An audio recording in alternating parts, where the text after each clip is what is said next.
নমস্কাৰ। আজি মই তোমালোকক বৃত্তৰ ব্যাসাৰ্ধৰ ধাৰণা বুজাম।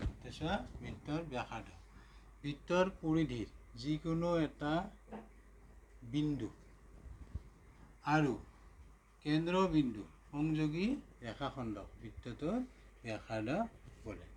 নাইবা আমি এনেকৈ ক'ব পাৰোঁ, বৃত্তৰ ব্যাসৰ আধাক ব্যাসাৰ্ধ বোলে। চাবা, অকেন্দ্ৰীয় বৃত্তৰ আমি AB এডাল ব্যাস, আৰু ব্যাস কাক বোলে ইয়াৰ আগতে মই বুজাই দিছোঁ। ব্যাস হ'ল কেন্দ্ৰৰ মাজেৰে যোৱা পৰিধিৰ যিকোনো দুটা বিন্দু সংযোগ কৰা ৰেখাখণ্ডডালক ব্যাস বোলে। আৰু আমাৰ ইয়াৰ সংজ্ঞাটো মতে ব্যাসাৰ্ধটো চোৱা, কেন্দ্ৰ আৰু পৰিধিৰ যিকোনো বিন্দু সংযোগী ৰেখাখণ্ডক ব্যাসাৰ্ধ বোলে। যেনে চোৱা, এইটো অ'টো কেন্দ্ৰ, পৰিধিৰ এটা বিন্দু এ, এইটো লৈছোঁ আমি, অ' আৰু এ সংযোগ কৰা হ'ল, গতিকে অ' এ ব্যাসাৰ্ধ। তাৰপিছত অ' বি, অ' কেন্দ্ৰ আৰু পৰিধিৰ এটা বিন্দু বি, গতিকে অ' বি ব্যাসাৰ্ধ।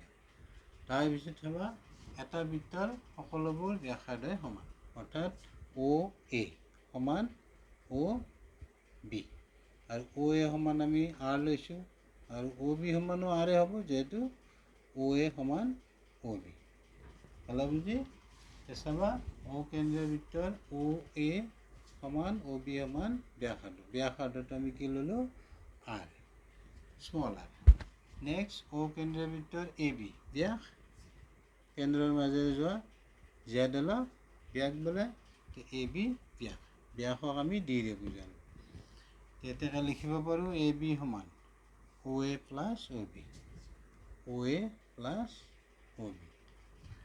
এইটো যিহেতু আমাৰ এটা বৃত্তৰ সকলোবোৰ ব্যাসাৰ্ধ সমান, গতিকে এইটো অ' এ সমান আৰ, অ' বি সমানো আৰ, গতিকে R plus R twice R, D equal twice R. নাইবা আমি এনেকৈ লিখিব পাৰোঁ টুৱাইছ আৰ ইকুৱেল ডি। এতেকে আৰ ইকুৱেল দুইৰে ইফালে হৰণ হ'ব ডি। এতিয়া পালা বুজি? ব্যাসৰ আধা ব্যাসাৰ্ধ। এইখিনি মনত ৰাখিবা, এই লাইনটো মনত ৰাখিবা। তাৰপিছত এইটো ডি, ডি মানে ব্যাস, ব্যাস সমান আমি কি লিখিব পাৰিম?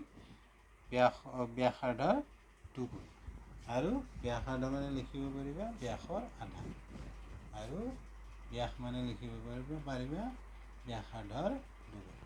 বুজি পালা নিশ্চয়? থেংক ইউ, বাই।